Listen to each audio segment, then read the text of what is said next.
If you have been in the Love Live fandom for a while, chances are you might have seen or heard about this. What is this, and why is it associated with Love Live? At first glance, it appears to be completely unrelated. But with a closer inspection, you might notice Muse at the bottom right. That can't be the Muse that we are thinking of, right? This is the Kamisama to Unmei Kakumei no Paradox, or the Guided Fate Paradox album. What is the Guided Fate Paradox, and why haven't I heard of it? What does this have to do with Love Live? Chances are, if you have heard of it, it's because the songs that Muse did in a collaboration with the Guided Fate Paradox. But why would a music/anime franchise collab with this, which is a video game? Well, this isn't the only time that Love Live has collabed with a video game. Take a look at Shadowverse, for example, which is an online card game.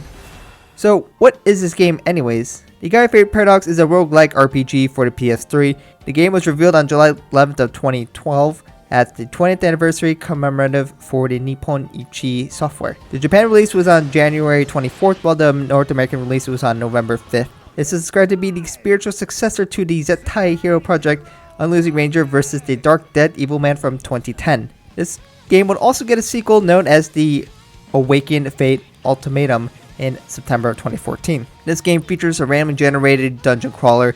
You get to play as Renya, who is Kamisama, which it means more or less God. You go around fighting monsters with an angel of your choice. This game is established in the Disgaea series, so you can find some of these characters in the Disgaea games. Sorry if I said that wrong. There are 5 main playable girls that we need to focus on. Sari Misael Sayonoji. The main angel is Liela Saotome. She is voiced by Soratuki, which voices Nico. Chiriel Anyakoji, which is voiced by Aina Kusada, who is voiced by Nozumi. Furuel Ryuzaki, which is voiced by Emi Nito, who of course does Honoka. We have Lanel Shiratori, which is voiced by Yoshinanjo, which of course does Ellie. And last but not least, we have Niel Tojo, which is voiced by Yurika Kubo, which voiced Haneo. So that makes 5 girls from the Love Live franchise that voice characters in that game. This game released to relatively decent review scores, ranging in around the mid-70s. Many enjoyed the game with its difficulty in storytelling, while others found the game a bit boring or unforgiving. But the game still did alright. The game was never popular though, so that's why not many might know it to this day.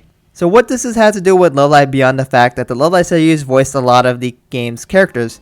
Beyond voicing the girls in the game, Love Live released the Kamisama to Unmei Kakumei no Paradox character song album Muse-Love Live, which is of course that image that I've shown before. This album consists of 10 songs. The first song is Kakumeiですね Kamisama, which is the only group song in that album, which has 5 of the main girls in the game singing the song, which of course is Nico, Honoka, Ellie, Nozumi, and Haneo. That leaves us with 9 other songs. And guess what? There's 9 girls in Muse, so each girl gets a solo song. So that means that the other girls who weren't a part of the game still got a solo song. It's also worth noting that they attributed the character from Love Live as the artist rather than the seiyuu. So again, like Senkou Resolution, one of the songs in this album, was attributed to Honoka and not her seiyuu Emi Nito. Therefore, technically, you have to say these songs are Love Live songs because it was credited to Honoka very much like every other Love Live song, rather than it being attributed to Emi Nito, which would make you think it's something else. But you probably will never see the Love Live staff ever talk about it, maybe due to some copyrights or some other reasons. So often, that's why you might not see it being considered a Love Live song, as it kind of looks like it is, and sometimes it kind of looks like it isn't because this wasn't done for Love Live. But this album is very notable since a few girls in Muse never got a second solo song. Therefore, these songs are often considered the second solo songs to a decent amount of people. If you're curious to hear what these songs sound like, I'll give you a preview of each song, but I also do recommend buying it through CD Japan or listening on Spotify if you have that. But let's get a 20-second preview of each song.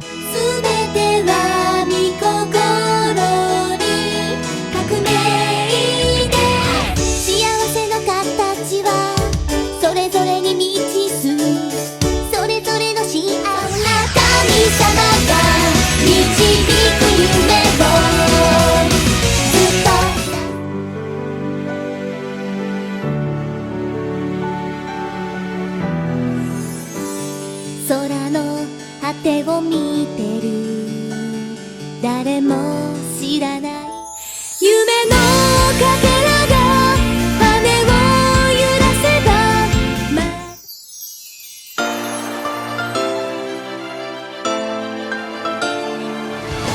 光するんだ今日の私弱い光が見たかった胸に宿る光今その時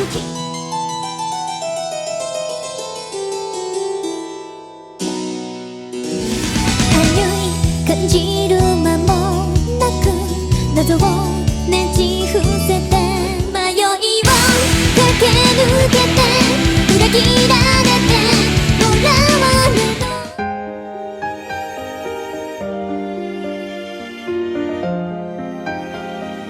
不思議だわ偶然な誰のため旅立つ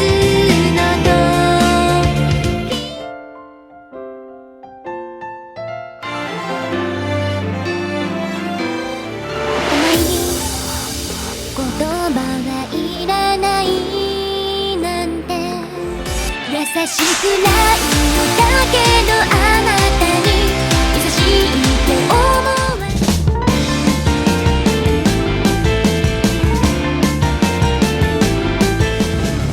届かない夢を口にしないのは誰かを苦しめる構わないわ悔やまない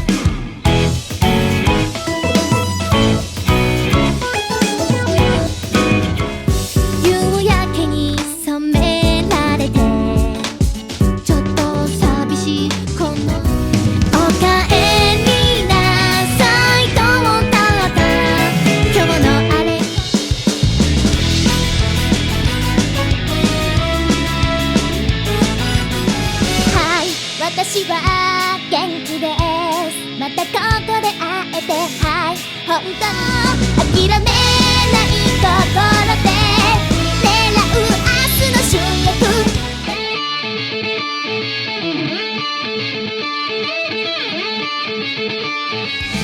わからないままいじけるよりもわからないこと助けるニューロ愛せニューロンSo that begs the question, why did they do this obscure collab? Let's rewind a little back to where the game was in development, which was likely a few years before the game released. So let's say around 2011. In 2011, Love Live is nothing like what it is now. It wasn't that powerhouse that we know that it is today. In 2011, there was only 4 songs that were out, if we are going to guess around that's when it started. So there wasn't too much on there, and Love Live was not a success. Boku no Life Came to Life only sold 434 copies in its initial run. Resolution was also out, but Love Live was still new. In May of 2011, we would get our first subunit song, so back then, perhaps they figured the additional exposure would have helped grow the franchise. Something like the Scale franchise, which has a lot of games and people know about it, could have given it more exposure. No, if we look back now, maybe this collab didn't really help, but hindsight is 2020 though. By the time this game released, 37 songs were out for the franchise, and the anime has just begun airing, so they figured maybe the timing would work well. I would argue that the anime itself really helped grow the franchise and not this collaboration. So the Guided Fate Paradox is a curiosity that not a lot of Love Live fans know about, but it does offer some important songs for Muse. Since then, the closest we got to that was a Shadowverse collab, and we got songs like Deep Resonance, but it's possible we won't see anything like this ever again. Love Live does not need a collab to help popularize themselves anymore, or at least in Japan. Love Live has their own games now too, so who knows if there will be more like this in the future. But let it be known that the Guided Fate Paradox has 5 times the songs that Arise ever got. So who is the true winner here? So what do you guys think of this collaboration? How did you first hear about it, or maybe it's literally right now? What do you think about these songs? Do you like them? you think they were better than the other solo songs that some of the other girls got? Let me know in the comments below. Thank you guys so much for watching, and thank you for Coolmax for supporting this channel. And I hope this was helpful for you guys. Thank you guys for watching, and I hope to catch you guys in another video soon.